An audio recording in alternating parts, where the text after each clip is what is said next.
자, 기도하시겠습니다. 하나님 아버지, 새해 들어 벌써 세 번째 주일을 맞이하면서 우리 하나님의 은혜를 입은, 하나님의 사랑하심을 받은, 택하심을 받고 부르심을 받고 구원받은 성도들 한자리에 모여서 만물의 아버지가 되시고 우리의 생명의 근원이 되신 하나님 아버지께 예배할 수 있음을 감사드립니다. 사랑하는 성도들이 세상의 마음을 빼앗기지 않게 하시고 주의 거룩한 날을 구별하여 정성된 예배를 드릴 때 우리 성도들의 진심을 받아주시고 하나님을 사랑하고 의지하는 그 믿음에 주님 응답하여 주셔서 내가 너희와 함께하리라, 영원토록 함께하리라, 주님 말씀하시는 그 음성이 들려지게 하여 주옵소서. 오늘도 부족한 종 하나님의 거룩한 말씀을 전하고자 단위에 섰사오니 주의 성령님, 주의 영으로 감동하여 사용하여 주시옵고 우리 성도들에게 하나님의 진리의 말씀, 생명의 은혜의 말씀, 능력의 말씀, 축복의 말씀, 구원의 하나님의 음성이 들려지게 하여 주옵소서. 깨달아지게 하여 주옵소서. 살아 역사하는 말씀이 되게 하여 주옵소서.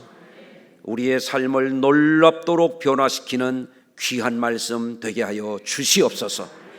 이 말씀이 우리의 영혼의 양식이 되게 하여 주시고 생명의 떡이 되게 하여 주옵소서.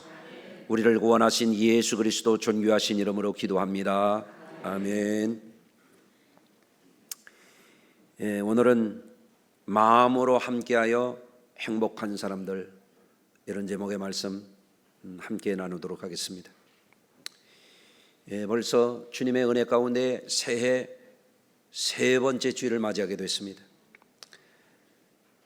무엇보다도 금년에는 우리 성도님들의 각각의 형편은 다르지만 모든 차이를 넘어서 모두가 행복한 한 해가 꼭 되시기를 주의 이름으로 축원합니다. 그러면 우리가 어떻게 행복한 삶을 살 수 있을 것인가 하는 문제인데, 마음으로 함께 할 수 있느냐 없느냐에 따라서 행복과 불행이 갈라질 것이라고 오늘 시간 먼저 그런 말씀을 드립니다. 오늘 본문 말씀 고린도 후서의 마지막 장 마지막 부분입니다. 고린도 교회는 이방 땅에 세워진, 그리고 동서간의 문물이 활발하게 교류하는 지역에 있는 그런 교회였습니다. 이 교회는 분파, 파벌, 분열, 이단, 여러 가지 시험의 문제가 복합적으로 있는 그런 교회였습니다. 사도 바울은 이 교회를 어떻게 하면 교회다운 교회, 그리스도인다운 그리스도인들을 만들 것인가 하는 차원에서 고린도 전서와 후서를 기록해서 장문의 공적인 서신을 보낸 거예요. 그게 오늘날 우리가 읽는 고린도 전서, 고린도 후서입니다. 고린도 전서는 모두 16장으로 되어 있고 후서는 13장으로 되어 있어요. 무려 29장에 걸친 이 장문의 공적인 서신을 통해서 그리스도인이라고 하는 것은 이렇게 살아야 된다, 그리고 교회라고 하는 것은 이런 게 교회다, 그것을 깨우쳐 주신 말씀이거든요. 그 중에 이제 오늘 고린도 전서와 후서의 마지막 부분에서 너무 중요한 이 진리를 말씀해 주고 있는 겁니다. 형제들아 기뻐하라, 온전하게 되며 위로를 받으며 마음을 같이하며 평안할지어다, 이렇게 되어 있습니다. 한번 따라서 하십니다. 마음을 같이하며 평안할지어다. 우리가 마음을 같이하며 평안 가운데 거하게 될 때 사랑과 평강의 하나님이 너희와 함께 계시리로다. 그러니 우리가 이 말씀을 읽고도 읽혀지는 수도 있고 안 읽혀지는 수도 있고, 오늘 설교 말씀을 듣기는 듣지만 들려지는 수가 있고 안 들려지는 수도 있고, 어떻습니까? 좀 들으실랍니까? 듣기로 결심하셨습니까? 들려지는 은혜가 있기를 주의 이름으로 축원합니다. 자, 말씀을 쭉 읽는데 놓치지 말아야 될 게 있어요. 마음을 같이하여 평안하라는 거예요. 이게 얼마나 중요한 것인가. 마음을 같이하여 평안한 곳에 사랑과 평강의 하나님이 너희와 함께할 것이다. 고린도 교회야, 고린도 교회 그리스도인들아, 마음을 같이 할 줄 알아야 돼. 그러면 다 잘 될 거야. 이런 말씀이거든요. 놓치지 마시길 바래요. 이게 무슨 말이냐면 마음을 같이 해야 잘 산다는 거예요. 마음을 같이 해야 신앙생활 잘한다는 거예요. 마음을 같이 할 줄 아는 사람들에게 하나님이 함께 하신다는 말이에요. 이 말씀이 들려지시기를 주의 이름으로 축원합니다. 마음을 함께 할 줄 아는 것이 행복의 기술이라, 이렇게 말할 수 있어요. 여러분, 지금 우리 사회는 갈등과 분열, 대립, 적대, 사회 분위기가요 살벌합니다. 예. 사회가 이런 방향으로 계속 가게 되면 나라의 지도자들이 반목하고 대립하고 갈등하고 이렇게 나라를 경영하면요, 나라가 큰일 납니다. 지도자라고 하는 사람들이 통합하고 화합하고 하나 되게 하는 것을 할 줄을 몰라요. 오직 권력욕에만 눈들이 멀어 있어요. 이게 보통 문제가 아닙니다. 가정도 대립하고 갈등하고 적대하면요, 그 가정 풍비박산납니다. 교회도 그렇습니다. 마귀가 원하는 것은 분열하고 갈등하고 대립하고 적대하고 죽이고 멸망시키고, 그게 마귀의 종들이 하는 짓입니다. 그렇기 때문에 우리 성도님들은 오늘 말씀을 통해서 하나님을 믿는 사람들이 어떻게 살아야 되는지, 신앙생활을 하는 이들이 교회 안에서 어떤 신앙인의 인격과 마음과 생각을 가지고 살아야 되는지, 그거를 잘 배우지 못하면요, 밤새 울고 누구 죽었느냐예요. 평생 교회 다니고 구원 못 받는 불쌍한 인간이 돼요. 여러분들, 그래서 오늘 말씀을 통해서 우리 성도님들이 정말 행복의 비밀, 잘 사는 진리, 우리를 향하신 하나님의 뜻이 무엇인지 그것을 명확하게 깨우치고 내면화시키고 여러분의 삶이 함께 할 줄 아는 복된 삶이 되시기를 주의 이름으로 축원합니다. 근데 사람들이 살아가는 걸 보면 참 사람의 삶이라는 게 다양해요. 어떤 사람은 홀로 고독하게 살아갑니다. 한국사회보장정보원이라고 하는 기관에서 조사 보고를 낸 것을 보니까 우리나라의 고독 사망자 수가 나왔는데요, 2022년도에 3,559명, 그리고 그 다음 2023년도에 3,661명이 고독사였어요. 이 고독사는 뭔가 하면 가족, 친척, 주변 사람들과 단절된 채로 사회적인 고립된 상태로 살다가 사망에 이르는 걸 고독사라 그래요. 최근 5년간 2019년에서 23년까지, 이게 지난해 발표된 거니까요, 이 고독사가 많은 지역이 어딘가 보면 경기도가 922명, 한 해에 굉장히 많잖아요. 한 해 동안 근 1,000명 가까운 사람들이 사회와 주변과 가족과 단절된 채로 고독하게 살다가 죽는다 이거예요. 죽는 줄도 모르고 죽는다 이거예요. 끔찍한 일이에요. 우리 사회에 이런 그늘이 있다는 게. 서울에서 한 해에 고독사로 죽는 사람들이 559명. 안 놀라십니까? 우리가 살아가는 이 서울에 근 600명 가까운 사람들이 고독하게 죽는다는 거예요. 죽는 줄도 모르고 죽는다는 거예요. 부산은 289명, 근 300명 가까운 사람들이 1년에 고독하게 죽어간다. 이런 보고서가 나와 있어요. 우리 성도들이 감사한 것은 교회 생활을 잘하면 고독사 할 염려가 없어요. 아멘 안 한 분은 조금 수상한 것 같은데, 예? 성도들이 선교회별로 목장별로 안 보이면 전화해야 돼요. 문안해야 돼요. 예. 옆에 분을 한번 축복하시겠습니다. 고독하지 맙시다. 예. 저희 집에 옛날에 동네에서 제일 좋은 전축이 있었어요. 우리 큰형님이 음악 매니아라서 당신이 좋은 전축을 사서 쓰다가 더 좋은 거 나오면 바꾸고 시골집으로 내려보내. 그래서 우리 집에 전축이 있었어요.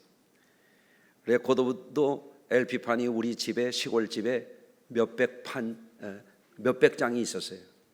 그래서 제가 그거 듣다가 대학 다닐 때 알바로 DJ를 했었잖아요. 그런데 그때 들었던 노래 가운데 차중락 씨의 그런 노래가 있어요. 외로워서 못 살겠어요. 이런 노래가 있어요. 하늘과 땅 사이에 나 혼자. 이런 노래예요. 사랑의 종말이라는 노래예요. 왜 외롭게 살아요? 함께 잘 살아야지. 옆에 분 봐요. 외로워 보이나? 예? 사람들과 단절된 채 다 싫다 싫어, 사랑도 싫다. 어떤 사람은 돈도 싫대요. 다 싫대. 다 미워. 예? 나 혼자 고독하게, 예? 늘 슬프게 단절된 채로 고독에 빠져서 사는 거예요. 그게 뭐예요? 불행이죠. 불행. 또 어떤 사람은 주변에 늘 사람이 있어요. 그런데 함께 있으면 숨 막히고 힘들고 못 살겠어. 나 혼자 고립되어서 고독하게 있는 게 아니라 군중 속의 고독이야. 가족들 속의 고독이야. 사람들 있어도 있으나 많아요. 오히려 있으면 숨이 막혀 힘들고 답답해. 당신 때문에 못 살겠다고, 너희들 때문에 못 살겠다고, 예? 어머니 아버지 때문에 못 살겠다고, 이런 사람들이 있잖아요. 몸은 함께 있어도 마음은 너무나 먼 당신이야. 예? 옆에 있는 분 가까이 있는데 너무나 먼 당신이요, 가까운 당신이요? 예? 뭐 우리가 흔히 하는 말로 지지고 볶고 살아도 정이 있고 사랑이 있고 따스함이 있으면 행복한 가정이잖아요. 그런데 지겹대. 지겨워. 같이 있는 게 못 살겠대요. 예? 여러분, 더불어 살아가는 것은 복된 일인데 왜 그런 일이 생기느냐? 마음으로 함께 할 줄 모르기 때문에 생기는 비극이에요. 마음으로 함께 할 줄 모르기 때문에 오는 불행이에요. 마음으로 함께 할 줄 모르는 어리석음에 빠져 있는 삶의 결과물이에요. 여러분, 예수님이 인자의 몸을 입고 오셔서 십자가의 길을 가실 때 우리와 동일한 육체와 마음을 가지신 주님이잖아요. 십자가의 길을 가야 해. 이제 죽음의 길을 가야 돼. 멸시와 천대와 희롱과 천대와 채찍질과 거짓 증인에 의해서 재판에 넘겨지고 억울한 일을 당하고 말로 할 수가 없어요. 배신을 당하고, 예? 악담으로 욕을 얻어먹고 말로 할 수가 없는 그 고난의 길을 가는 거예요. 얼마나 힘드셨겠어요. 예수님이 마태복음 26장에서 사랑하는 제자들에게 이렇게 말씀해요. 내 마음이 매우 고민하여 죽게 되었으니. 이게 원문에 보면은 극도로 비탄에 빠져 있다. 내가 어쩔 줄 모르겠어. 나는 너무너무 슬퍼. 슬픔이 극에 달해 있다. 제자들에게 이렇게 말하는 거거든요. 그러면서 여기 나와 함께 깨어 있으라. 한번 따라서 하시겠습니다. 나와 함께 깨어 있으라. 여러분, 함께 있다는 것이 때로는 큰 힘이 됩니다.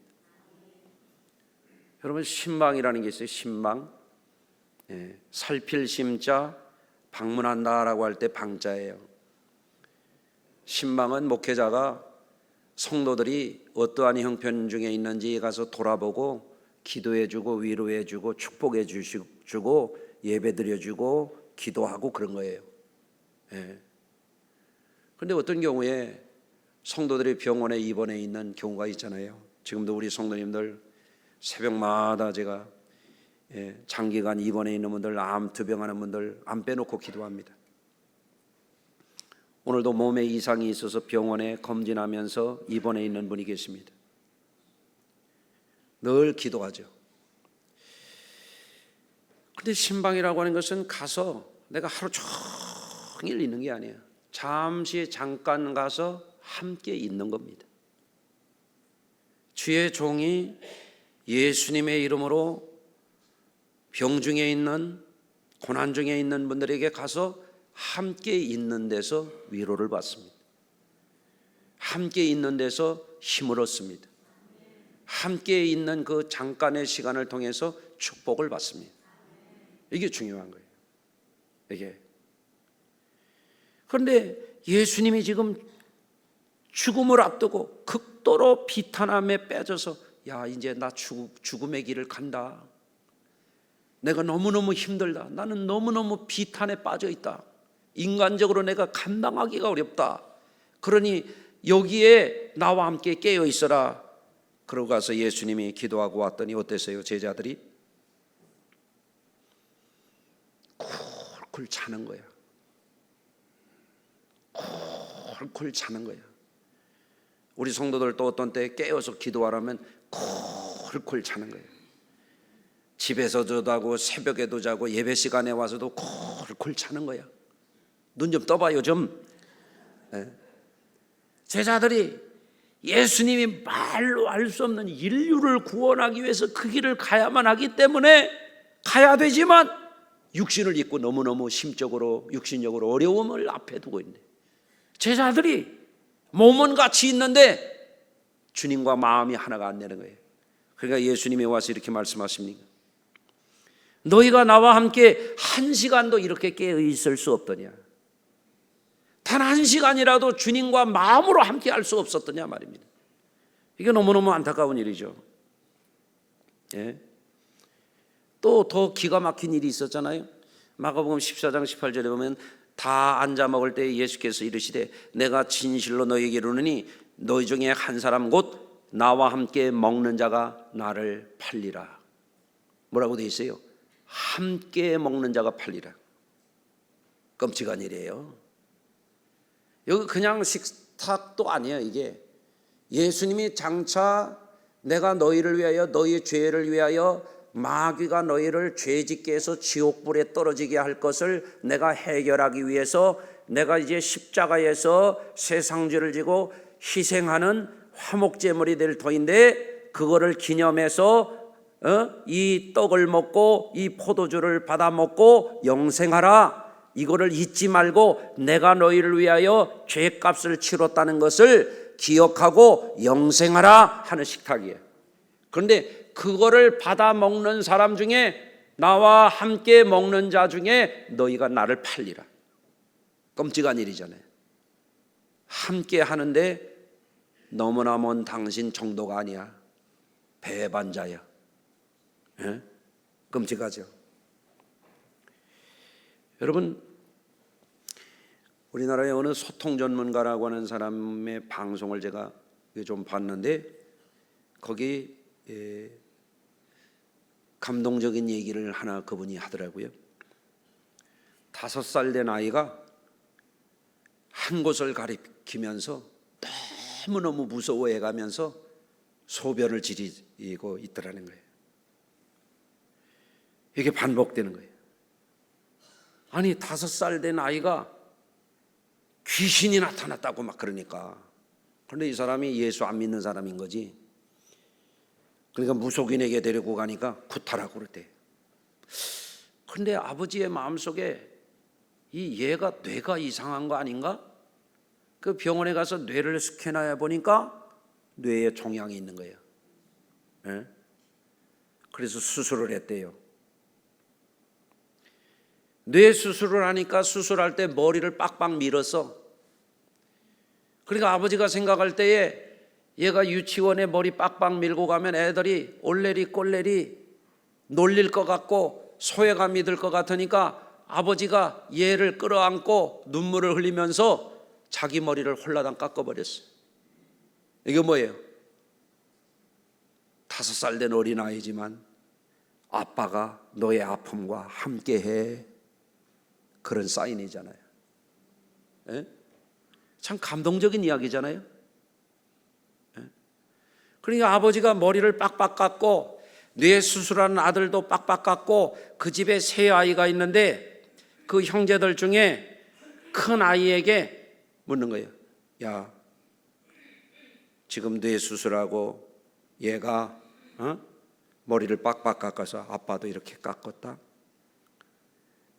너 깎을래? 예, 깎을게요. 두 아이를 미용실 데리고 가가지고 큰 아이를 하나 홀라당 깎았어요. 예. 그러니까 작은 아이는 이제 너 깎아야지. 싫어요. 내가 여기 오고 싶어서 온 게 아니고 강제로 끌고 왔잖아요. 그럼 아버지가 어떻게 해야 돼요? 강제로 그걸 깎아야 돼요. 걔는 걔 아이의 마음이 있잖아요. 그래, 괜찮아. 안 깎아도 괜찮아. 에? 여러분, 사람의 마음을 헤아리고 아픈 애 마음에 아버지가 이렇게 머리를 같이 깎는다고 하는 것은 뭐예요? 마음으로, 대신 아파줄 수는 없지만 마음으로 함께 하는 거잖아요.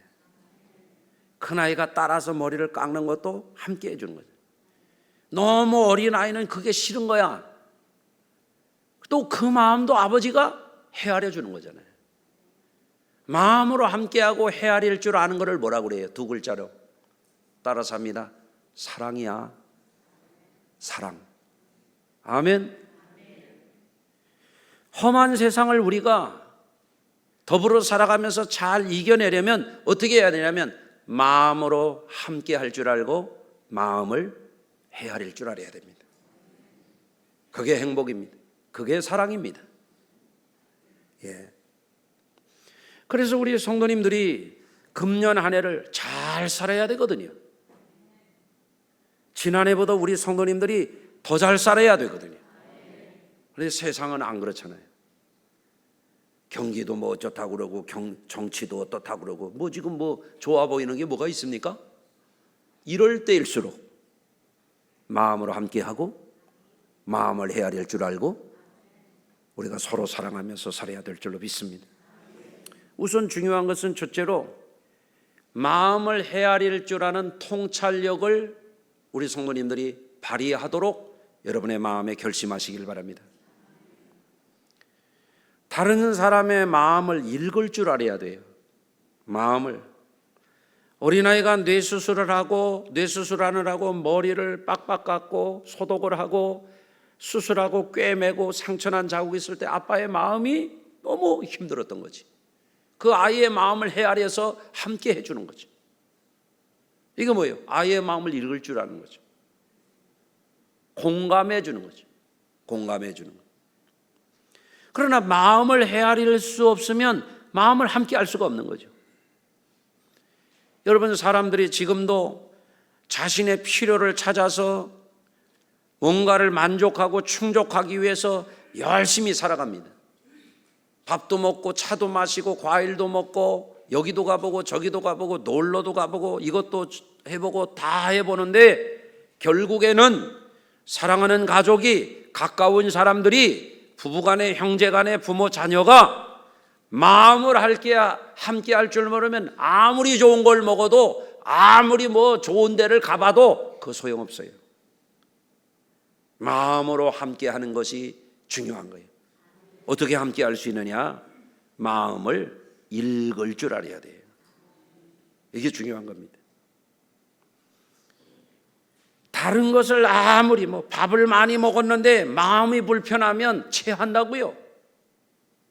돈을 많이 벌었는데 마음으로 함께 할 줄 모르면 인생이 슬퍼진다고요. 그러니까 우리가 꼭 깨우쳐야 되는 거예요. 야, 마음을 함께 할 줄 알고 나눌 줄 아는 것이 이게 인생에 있어서 굉장히 중요한 요소가 되는구나 하는 것을 알아야 되겠습니다. 전에 소개했던 적이 있어요. 전에 섬기던 교회에서 제가 부임해 보니까 권사님 한 분이 심장병을 앓고 계세요.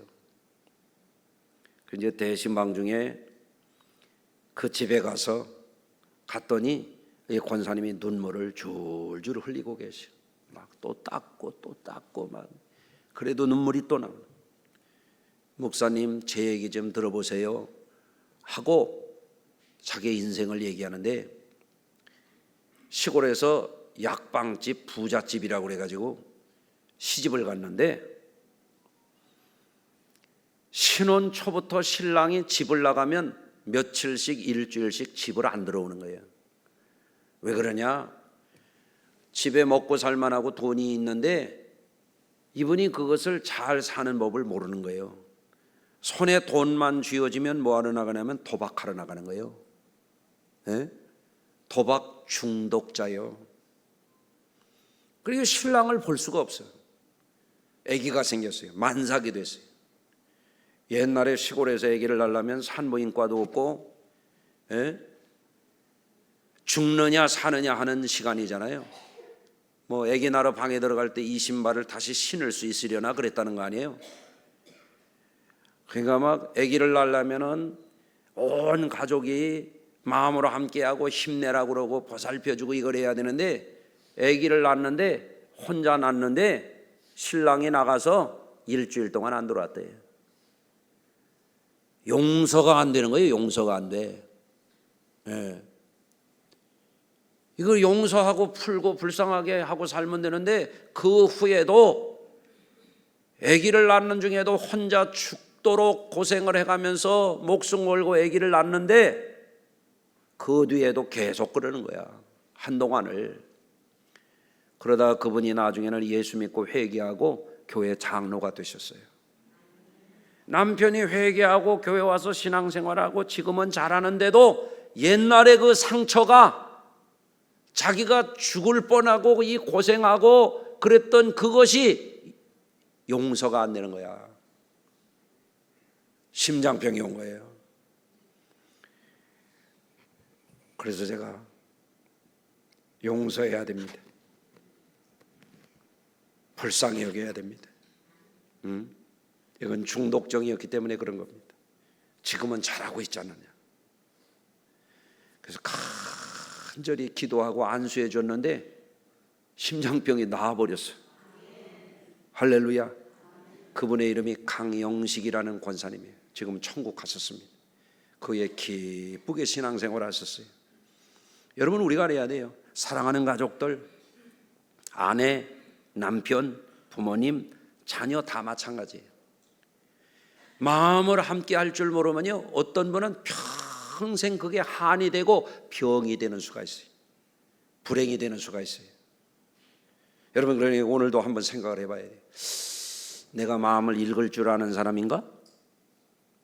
마음으로 함께하면서 삶을 제대로 살아왔나? 이거를 꼭 돌아보시길 바랍니다. 또 우리가 금년에 우리 성도님들이 잘 사시려면 어떻게 하냐면 공감의 마음을 나눌 줄을 알아야 돼요. 로마서 12장 15절입니다. 즐거워하는 자들과 함께 즐거워하고 우는 자들과 함께 울라.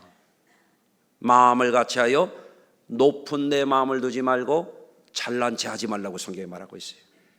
따라서 하십니다. 마음을 같이 하는 것이 잘 사는 길이다. 여기서 중요한 것은 공감을 나누는 거예요. 공감. 마음을 같이 한다는 것은 그런 거거든요. 여러분, 지난날에 우리나라가 얼마나 가난했어요. 우리나라는요, 세계가 놀랄 정도로 급속하게 잘 살게 된 나라입니다. 이게 이렇게 단기간에 잘 살게 된 나라는 없습니다. 네. 여러분, 얼마나 잘 살아요. 지난해 우리나라가 개인소득이 일본을 추월했잖아요. 안 좋아하세요? 축구해도 일본은 이겨야 되잖아요. 예? 우리가 이겼다니까 지금. 예? 일본 사람들 대졸 초봉이요, 우리나라 대졸 초봉보다 훨씬 적어요. 예? 그 30년째 오히려 마이너스예요 지금. 그렇게 됐습니다. 지난날 우리나라 사람들이 추운 겨울을 지내는 것은 고역이요, 여름에 지낼 때는 땀띠 안 나는 아이들이 없었어요. 그렇지만 지난날 가난했지만 대가족 불악 공동체의 삶을 통해서 행복했어요. 왜? 비록 가난했지만 마음을 함께 할 줄 알았어요. 정의 있게 살 줄 알았단 말입니다.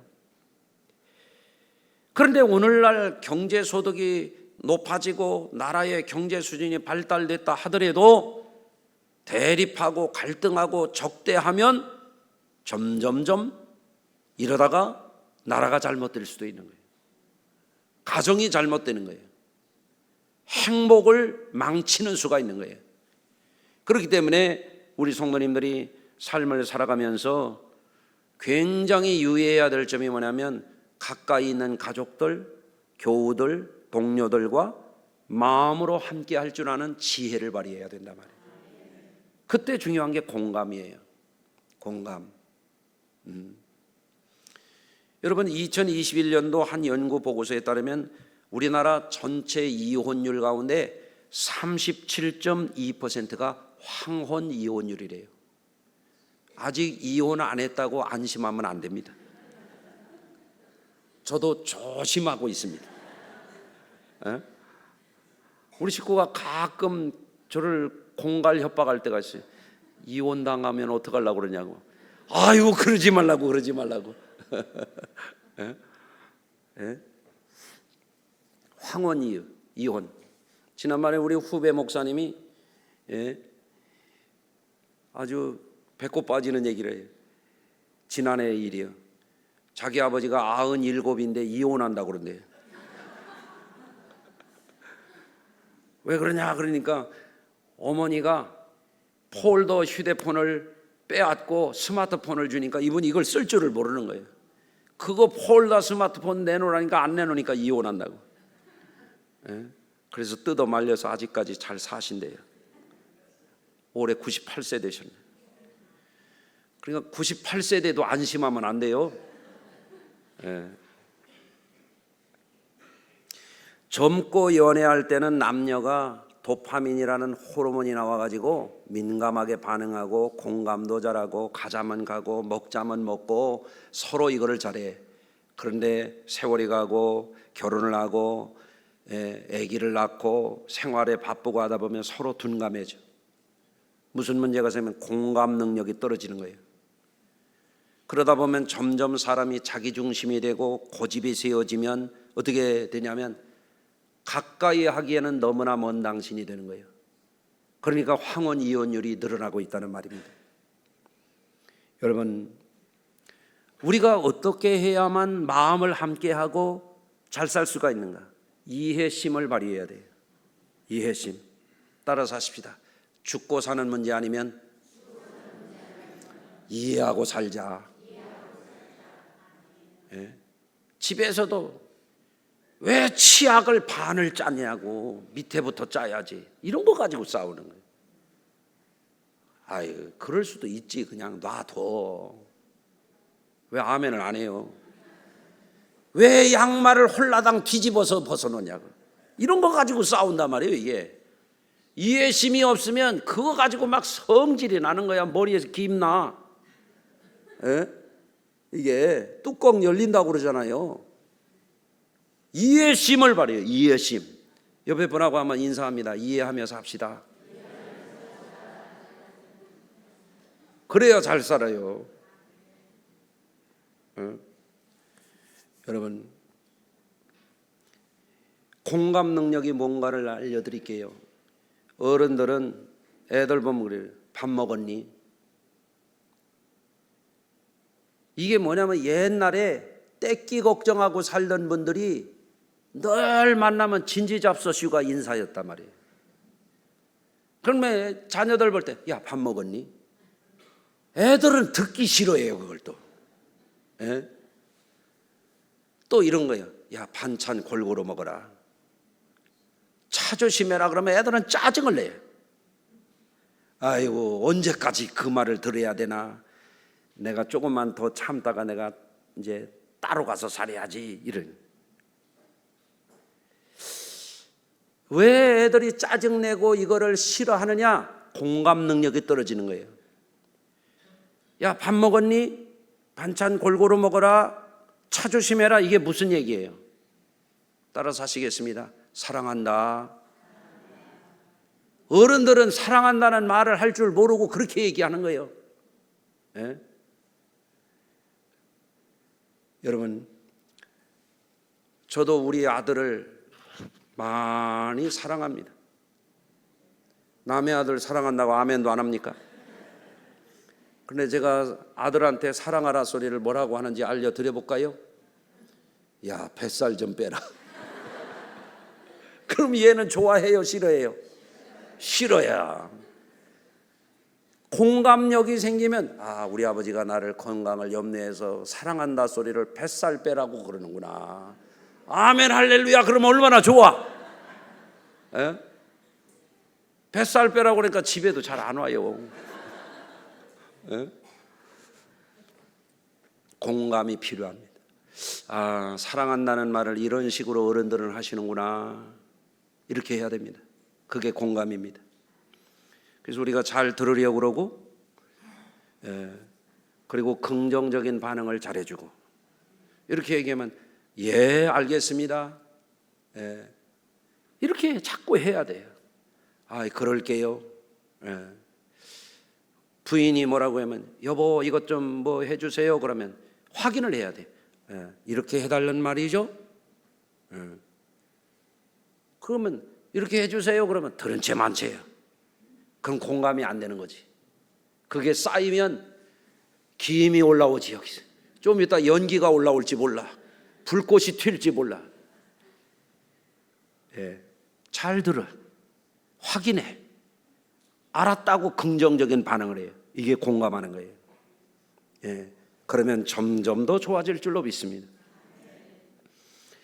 무엇보다도 우리 성도들의 마음속에 뭐가 있어야 되냐면 사랑의 마음으로 나는 늘 함께 할 거라고 하는 문제를 놓고 기도해야 됩니다. 예수님이 나와 함께 깨어 있어서 기도해라 그럴 때 함께 기도하라 그랬는데 그들은 잠잤던 거예요. 너희가 나와 함께 깨어 1시간도 깨어 있을 수 없더냐? 이게 함께를 못하는 거예요. 예수님이 얼마나 힘들으셨겠어요. 그렇잖아요. 지난주에 우리 교회에서 영어 캠프를 하는데 성도들이 막 와가지고 봉사하고 함께 할 줄 아는 거예요. 영어 캠프 30명의 아이를 놓고 선생님들, 스태프들, 돕는 분들이 더 많으려고 그래요. 이게 함께 하는 거예요. 이게 되는 교회의 모습이에요. 아멘. 한 지붕 세 가족이라고 말이죠. 함께 할 줄 모르는 가정은 불행합니다. 영원히 불행합니다. 그런 가정이 돼서는 안 됩니다. 사람들 중에는 남의 불행이 자신의 행복이라는 악한 공식을 가지고 사는 사람들이 있어요. 남을 해치고 남을 적대하고 남을 공격하고 올라가는 사람 흔들어 떨어뜨리고 떨어지면 너무너무 고소해하고 그건 뭐냐면 사탄의 성품을 닮은 사람들입니다. 남의 안 되면 안타까워할 줄 알고. 아멘.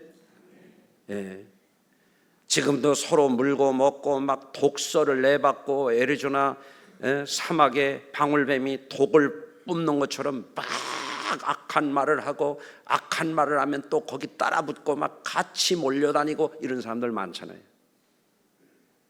성도들은 그렇게 살면 안 됩니다. 우리 그리스도인들은 서로 사랑하라고 주님께 계명을 받은 사람들입니다. 어떻게 사랑해야 됩니까? 마음으로 함께 할 줄 알아야 됩니다. 요즘에 행복하십니까? 행복하다는 분은 마음을 가족들, 성도들, 친지분들, 직장 동료들과 마음을 함께 할 줄 아는 분들은 틀림없이 행복합니다. 불행합니까? 마음을 함께 하는데 장애가 있는 분들이에요. 이게 문제가 있는 분들이, 이 문제를 해결해야 금년에 잘 살 수 있어요.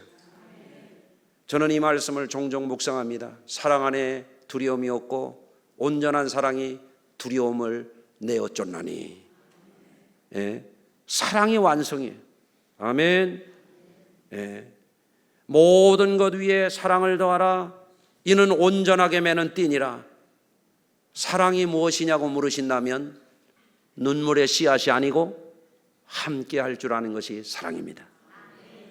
진짜 삶을 잘 사는 게 뭐냐고 물으신다면 마음으로 함께 할 줄 아는 것이 잘 사는 것이다. 오늘 이 말씀을 드리고자 합니다. 사랑하는 성도 여러분, 세상에 물들지 마십시오. 세상이 지금 얼마나 잘못 돌아가고 있다고 하는 것을 여러분이 깨우치십시오. 특별히 사랑하는 가족들, 성도들과 함께 자꾸 마음으로 함께 하는 것을 키우십시오. 그만큼 여러분이 행복해질 줄로 믿습니다. 주님의 사랑이 늘 분바가 되어서 금년 한 해에는 유례가 없이 점점 더 행복해지는 우리 교회와 성도들, 가정과 여러분들이 되시기를 주의 이름으로 축원합니다. 기도합니다. 하나님 아버지, 임마누엘을 약속해 주신 하나님, 죄인들조차도 버리지 아니하고 다가오신 우리 주님, 우리가 어떻게 사는 것이 하나님의 뜻에 합당한 것인지 오늘 나누었습니다. 특별히 몸은 같이 있어도 마음이 멀어지는 불쌍한 사람들이 되지 않게 해주시고, 사탄에게 속아 사는 사람들 되지 않게 해주시고, 악한 세상에 물든 사람들이 되지 않게 해주시고, 주의 말씀을 따라 오늘도 서로 마음을 함께함으로 평강 가운데 사랑과 평강의 하나님이 우리와 함께 하심을 늘 체험하며 증거하며 살아가는 주의 백성들 되게 하여 주시옵소서. 예수님 귀하신 이름으로 축복하며 기도합니다. 아멘.